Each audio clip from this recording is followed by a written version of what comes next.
note in the bulletin, if you find an asterisk before something, it indicates that those who are able can stand. Okay? Thank you. Let us pray. May the words of my mouth and the meditations of all our hearts be acceptable in thy sight, O Lord, our rock and our Redeemer. Amen.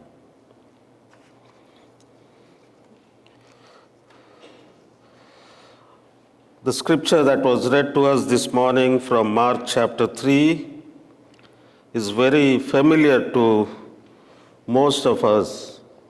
It's very familiar because in this we find that Jesus was a bit rude on his mom, right? When someone came and told him, your mom, your brothers and sisters are there outside waiting for you, and Jesus says, who is my mother? Who is my siblings? All are my siblings, right? We remember that when we think about Mark chapter 3. Question after reading this passage arises that have you ever done something that made other people wonder if you have lost your mind?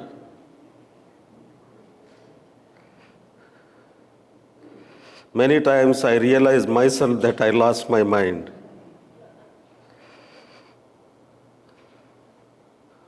If so, you can probably understand what is going on in Mark chapter 3, verses 20 through 35. This takes place early in Jesus' ministry, when word of his teachings and miracles is starting to spread, and when Jesus was becoming famous.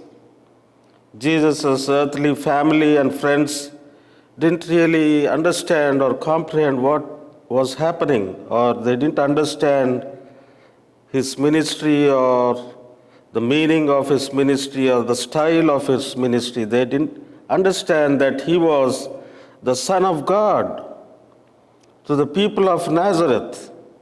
He was just the son of Mary and Joseph, his earthly parents. We are sometimes the same. Sometimes we can't understand Jesus, his teachings, and his ministry too. Sometimes it's hard for us to understand who Jesus is and what he does and why he does what he does.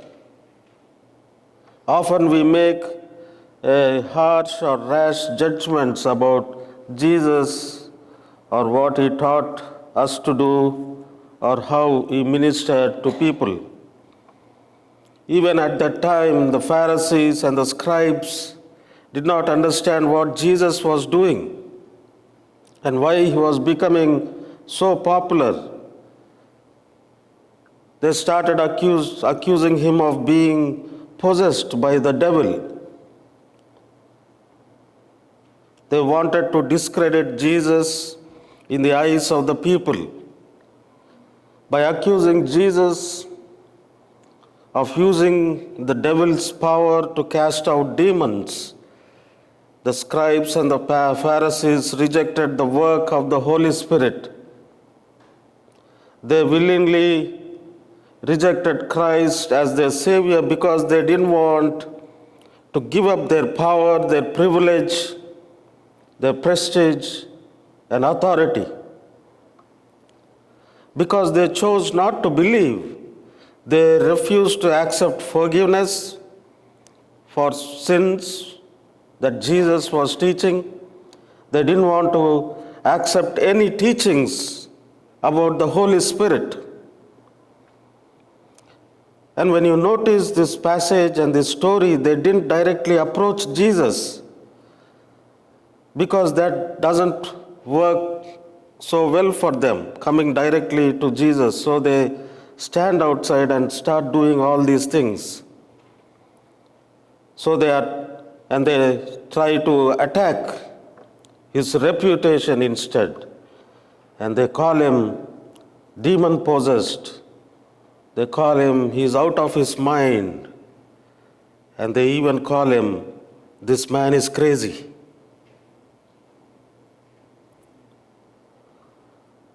He's crazy and he's out of his mind, they said. That's what people were saying about Jesus, and his own family seems to have brought into it. Therefore, they went hurriedly to restrain him, to bring back him, to calm him down, so that his name will not further ruined. Now, saying someone is crazy or out of his or her mind is a bit strong, right? If somebody from the pews start calling me crazy, it may not really look good for me, right? Of course, I know sometimes I'm crazy, as I said. But it's a strong language. It can be a way to discredit people, to dismiss their views and actions, to limit or destroy their credibility. Accusing Jesus of being out of his mind could have made sense because a life following Jesus, a life lived for the sake of the kingdom of God, a life committed to the gospel way of being doesn't make sense in the eyes of the world. In the context of the first century Palestine, how do you understand a life like Jesus that seems to be counter to the societal norms, to the standards of religious righteousness and piety and political orientation? Jesus had been healing people and casting out demons and even doing these things on a Sabbath day. And the Pharisees and the scribes are here now accusing Jesus of breaking even the Sabbath. The scribes are interpreting Jesus' behavior as a proof that he is possessed by the demon, not just any small demon, the prince of demons, Beelzebul, which in ancient times was often thought to be the cause of people acting insane or the cause of insanity. Jesus had been challenging norms about who is in and who is outside the realm of God's grace. He has been forgiving and healing all who are in need, everyone, no exceptions for Jesus. In an age when family was everything, Jesus was even redefining the meaning of family. And those who do the will of God, he said, are his true brothers and sisters and mother. And when we look at all what Jesus was doing, we see that Jesus has been shaking up the people around him. Even his own family is trying to get him under control, trying to get Jesus under control. Is exactly the problem in this passage. Trying to get Jesus under control is exactly the problem then and now. Even today, we Christians have often tried to tame Jesus. As once I heard a message from the Episcopal presiding Bishop Michael Curry. He writes and he says, "We want to manage the Messiah. We Christians and we churches and religious institutions, we try our best to manage the Messiah. But remember, the Messiah will not be managed by you or by me." We try to do that. We try to manage the Messiah. We try to tame Jesus. We try to domesticate or cool down the message of Jesus, the teachings and the values of the kingdom of God to suit our own purposes. And that cannot happen. Now, before we are too quick to judge Jesus' family, we need to consider the reasons for being concerned and the kinds of things Jesus was teaching and doing. We know from the Sermon on the Mount that Jesus was in the habit of saying things like, "Don't resist an evil person, but whoever slaps you on your right cheek, turn the left." He was also saying, "The greatest among you will be your servant." And these were really shaking up people's worldviews at that time.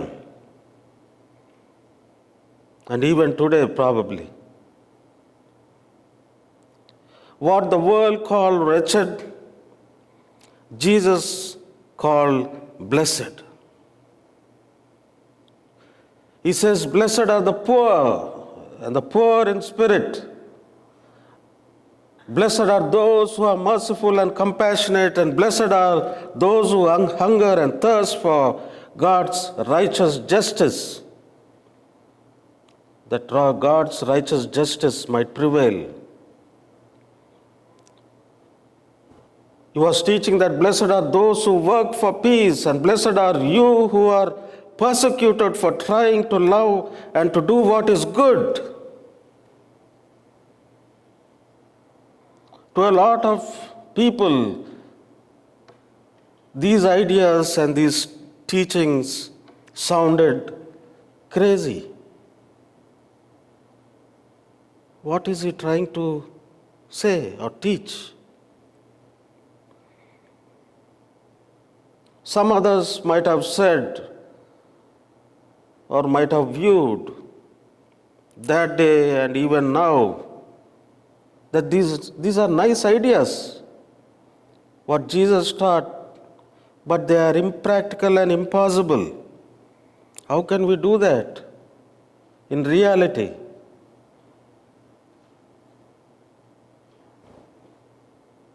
And Jesus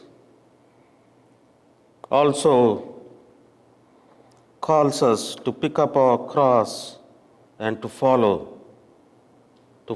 the path he had taken to Golgotha, to Calvary.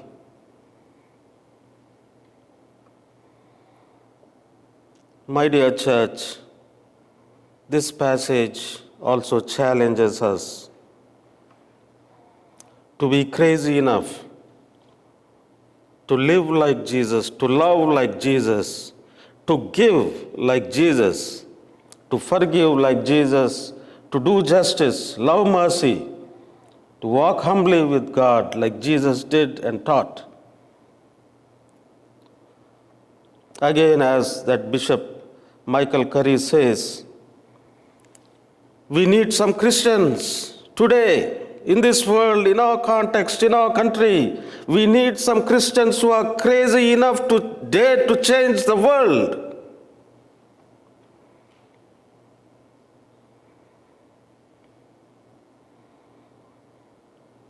Also, many of you might have heard or read about Harriet Beecher Stowe, right? She was born in 1811 into a devout family committed to the gospel of Jesus and to helping transform the world. She is very famous or best known for her novel Uncle Tom's Cabin, which depicts the harsh conditions for the enslaved African Americans. And this book reached millions and energized anti-slavery forces in the American North while provoking widespread anger in the South. This book became instant famous all over the world. In today's language, we can say that this book went viral.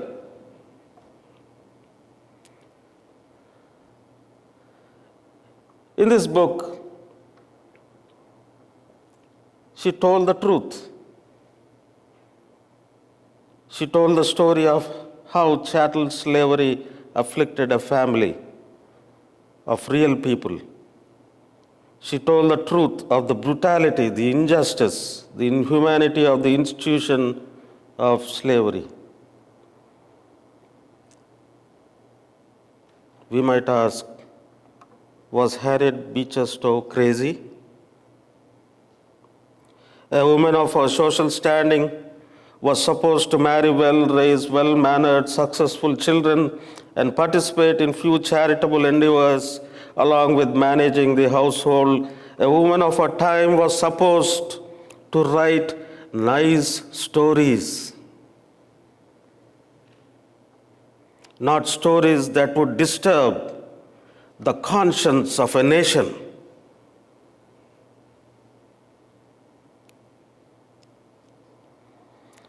To a lot of people, my dear friends, it's crazy to say that God loves everyone the same.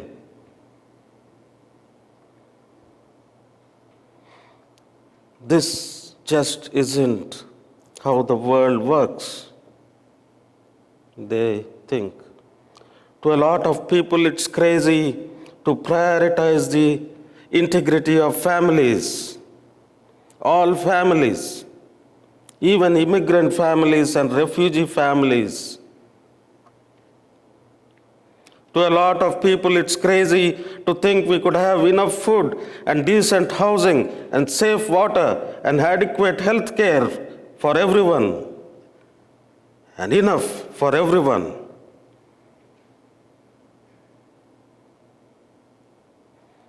I believe when we actually study the scriptures and listen for and hear God's word to us, we will begin dreaming God's dream. We will begin living Jesus' life. And maybe some of us will be crazy enough to trust in the dream and stake our lives on it. Then we can live into God's dream for all of us. A world, a nation, a community where everyone has a safe place to call home. A world in which poverty is truly history, a thing of the past. A world in which every person is treated and valued equally as a beloved child of God. Jesus, in and through his life and ministry, demonstrated and taught us to do all these things. Many of these things might be tough, and many called him crazy, and many might call us crazy too, if we really live by the teachings of Jesus. But that's what we are called for as Christians. May God be with us. May the Holy Spirit guide us, help us, challenge us, and guide us to live as Christ wanted us to live in this world.